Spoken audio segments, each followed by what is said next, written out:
Bonjour, une place pour Jurassic s'il vous plaît.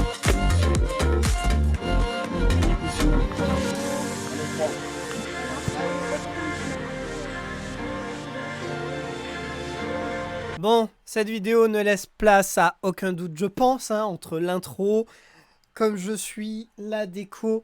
Bref, t'as compris, je suis allé voir Jurassic World le 3, le monde d'après, et il faut que j'en parle, il faut qu'on en parle tout de suite maintenant. 1, 2, No! God, please, no! 3. Bah non, sincèrement, je sais pas ce que c'est droite qui est dans mon cul. Helios! Alors évidemment, avant toute chose, ça paraît logique, mais quand même, dans cette vidéo, il va y avoir du spoil. Si tu ne l'as pas vu, ou si tu ne veux pas te faire spoiler, ou bref, t'as compris, ne va pas plus loin, parce que, je te le dis, sinon, tu vas être spoilé. Maintenant, on peut continuer en toute tranquillité. Bon alors, autant le dire tout de suite, ce Jurassic World 3, le monde d'après, il a été chié. Si, je suis désolé, il a été chié. Je suis un fan inconditionnel de cette franchise.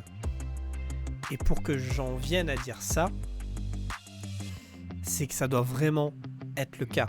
Je dis pas que tout est à jeter, mais pour moi, il aurait pas dû sortir en l'état. Pas comme ça, pas avec un scénario. D'ailleurs, parlons du scénario. Un scénario qui est quasi inexistant, en fait, puisque l'intrigue va se dérouler autour de quoi? De l'entreprise Biosyn, qui va nous créer un moyen de mener la fin de l'humanité. C'est même pas les dinos qui nous mènent à la fin de l'humanité. Non, c'est la connerie humaine. Avec quoi? Ils ont créé une super sauterelle immense, capable de forcément bouffer toutes les récoltes. Plus de récoltes, on peut plus nourrir notre bétail. Plus de bétail, on a ni céréales, ni viande, ni rien du tout en fait. Donc c'est même pas les dinosaures. Ensuite, on a la petite Maisie qui forcément a un rôle à jouer dedans. Mais en fait, Biosyn veut la récupérer pour le docteur Henry Wu. Ils vont réussir à la récupérer. Mais au final, elle se barre. Et alors, tranquille. Il y a Blue qui a eu un bébé qui s'appelle Beta. Donc une grande nouveauté dans Jurassic, on voit un dinosaure mettre au monde un petit. On a déjà vu des petits ou des œufs, mais là on voit vraiment. Pareil, il se fait capturer. On a un super giga méga prédateur, le Giganotosaure, donc exclusif à ce nouvel épisode de la franchise Jurassic World et même des Jurassic Park. Ah, il est badass, hein. Ils l'ont fait super badass, hein. Mais face aux sauterelles, il fait moins de dégâts. Sauterelle, elle ravage plus que ce que lui, il a ravagé. Non, parce qu'excuse-moi, entre une première rencontre avec le T-Rex, où ok, il va mettre une petite raclée au T-Rex, et on en reste là. Ensuite, il va trouver donc tous nos petits protagonistes, donc Alan Grant, Ellie Sattler, Owen, Claire, etc. Il va leur mettre un coup de chaud. Ah, c'est sûr, il va même détruire un genre d'observatoire.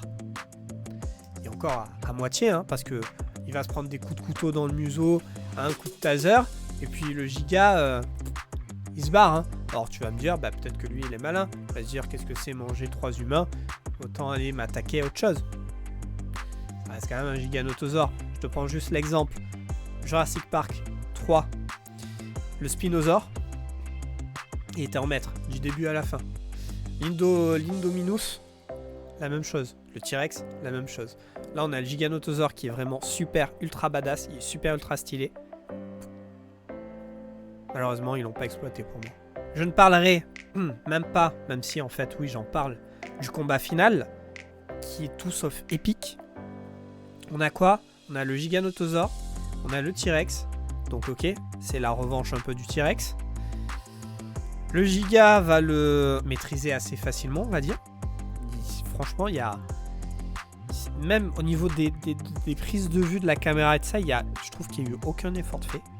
Ensuite, il y a le thérésinosaure qui rentre en jeu. Bah oui, j'en ai pas parlé, le thérésinosaure. C'est un herbivore avec de longues griffes. Enfin, certains supposent qu'il était peut-être un peu omnivore, mais on part sur la base qu'il est omnivore. De très très longues griffes. Bien stylé, bien badass. Il va rentrer dans le combat parce qu'il est territorial et tout ça. En tout cas, c'est comme ça qu'ils l'ont vu dans les Jurassic. Enfin, dans ce Jurassic. Et en fait, le T-Rex n'est pas mort, va se relever et va utiliser les griffes du thérésinosaure pour empaler le giga. Et fin. Voilà, le combat le moins épique de tous les Jurassic. Je veux dire, l'Indominus, quand il y a eu les Raptors, le T-Rex qui ont fait équipe et qui l'ont poussé et que le Mosasaur à la fin l'a pris, c'était un peu cheap. Un peu beaucoup parce que déjà le Raptor et le T-Rex qui fonctionnent entre eux. Et en plus, comme par hasard, le Mosasaur qui vient et c'était, j'allais dire très, mais non, pas ça le fait en soi. Franchement, la magie, elle a quand même marché. Mais c'était cheap. Mais là,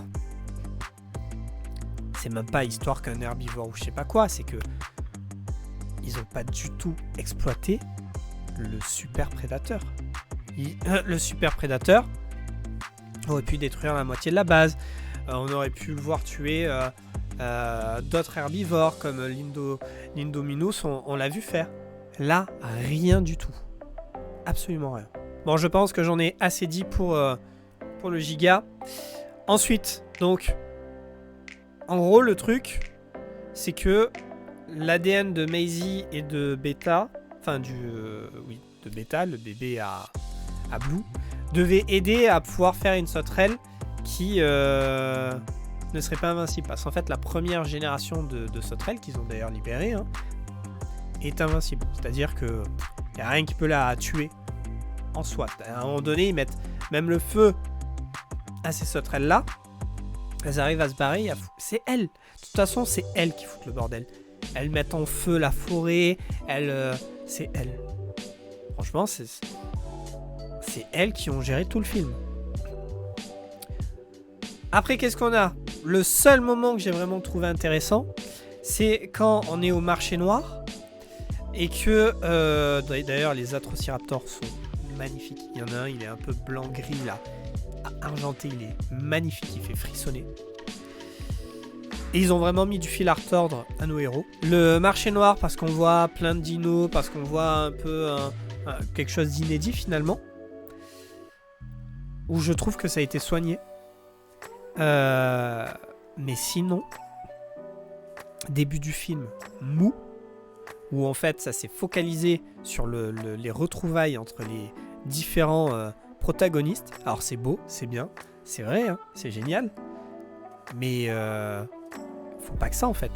Et en fait, comme beaucoup de commentaires, parce que je suis allé checker sur internet, la plupart des gens disent que en fait il n'y a pas de scénar, à part le fait que Ian Malcolm, Alan Grant, Ellie Sattler voilà, se retrouvent. Donc c'est vraiment dommage. Je suis vraiment déçu.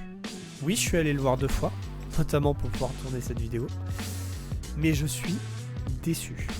Ça sera pas du tout mon préféré et je pense que même celui-là sera anecdotique. On ne s'en souviendra pas. C'est-à-dire que tu regardes le 1, le 2, si tu ne regardes pas le 3 ou si tu ne l'auras jamais vu, ça sera pas grave en soi, quoi. Et c'est là où je me dis que ouais, heureusement, et j'espère vraiment qu'ils vont s'arrêter à ce 3e opus.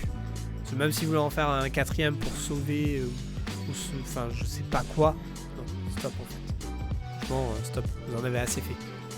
C'est dommage parce que Jurassic World 1 était vraiment cool, on avait un autre point de vue, on pouvait enfin voir le parc, etc.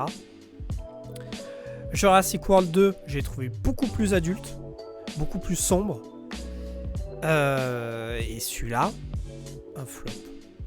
Je saurais même pas dans quoi le caser. On voit... Alors, c'est vrai que d'ailleurs, l'ouverture du film, ça devait être tout autre chose.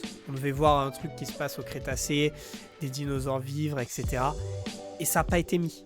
Et c'est vraiment dommage. J'ai regardé un petit peu et tout ça. Il n'y a pas vraiment de raison, juste que c'est sorti il y a un certain temps et que Ça faisait un peu trop longtemps apparemment pour le mettre ensuite dans le film. Enfin, bon.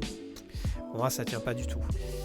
Du coup, on a eu cette intro où on voit un mosasaure prendre un bateau de pêche, parce que le bateau de pêche avait récupéré. Voilà, enfin, clairement pas ouf. Donc, non, je suis bien déçu. Alors, autre chose, il y a énormément de clins d'œil. D'ailleurs, il y en a trop. Ça aussi, c'est beaucoup sorti dans les commentaires des personnes. Les clins d'œil, il y en a eu énormément. Par exemple, il y a Ellie Sattler qui arrive dans une ferme où les sauterelles ont ravagé cette ferme, les récoltes. Et elle arrive et puis elle regarde en montant sur un tracteur et elle enlève ses lunettes. Et ben, je suis sûr que c'est un clin d'œil à Jurassic Park 1 quand ils arrivent au parc et qu'il y a les brachiosaures et que Grant lui fait tourner la tête parce qu'elle regarde une feuille ou je sais pas quoi, il fait tourner la tête et elle enlève ses lunettes un peu de la même manière. Il y a énormément de clins d'œil. Franchement, je pense que je pourrais faire une vidéo juste sur ça. En parlant de clin d'œil, le méchant principal au niveau des humains, eh bien c'est Lewis Dodson. Oui, si ce nom te parle, c'est normal, parce qu'il était dans Jurassic Park 1. C'est ce même Lewis Dodson qui a voulu avoir les embryons, qui avait donné une bombe de mousse à raser à notre cher informaticien. Vous n'avez pas dit le mot magique. Merde! Je ne supporte pas ces conneries d'informaticien. Et donc en fait, eh bien c'est lui qui gère Biosyn. Et par contre, ce qu'il faut savoir, parce que peut-être que ça t'a frappé aussi, mais tu t'es dit, mais c'est bizarre, il ressemble pas à l'acteur qui était dans le 1.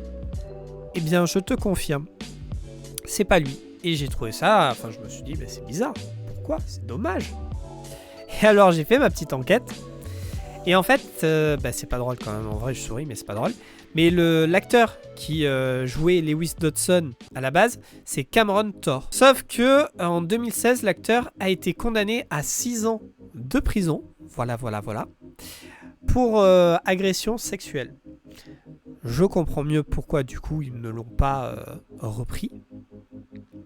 Et du coup ce rôle il a été proposé à Campbell Scott, qui joue très très bien le rôle, hein. C'est pas du tout un souci, mais ça me paraissait bizarre. Si je dis ça, c'est parce que le clin d'œil, c'est qu'à la fin, eh bien, il meurt par les Dilophosaures. Dilophosaures d'ailleurs, qui n'avaient pas été remis dans aucun Jurassic Park depuis le 1. Voilà. Autre clin d'œil, double clin d'œil, triple clin d'œil même, je dirais. Parce qu'en fait, Nedry, l'informaticien, meurt dans le 1 par le Dilophosaure, en essayant de ramener la bombe avec les embryons. Et là, c'est Lewis Dodson qui va mourir en essayant de fuir, tout simplement. Et d'ailleurs, on le voit faire tomber sa bombe de mousse à raser, qui ne contient pas d'embryons, je pense.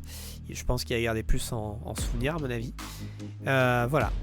Donc, on est sur un triple clin d'œil, je crois. Il y a énormément de clins d'œil. Franchement, mets en commentaire les clins d'œil que tu as pu voir.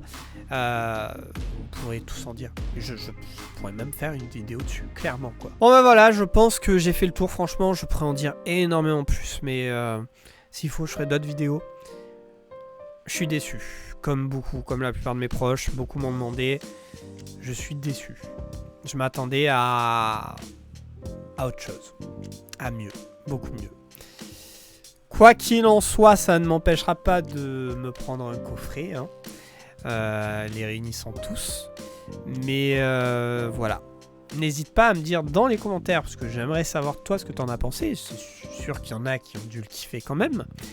Et puis j'espère que ça t'a plu et que ça te plaira. S'il y a des séries, des films ou même des animés, même si j'en regarde pas tant que ça, que tu aimerais que je parle, que je donne mon avis ou autre, les commentaires. Et puis je verrai ce que je peux faire. En attendant, je te souhaite une bonne fin de journée ou de soirée. Je sais pas à quel moment tu regardes cette vidéo. Et puis je te dis tout simplement à la prochaine. Et puis en attendant, sois créatif.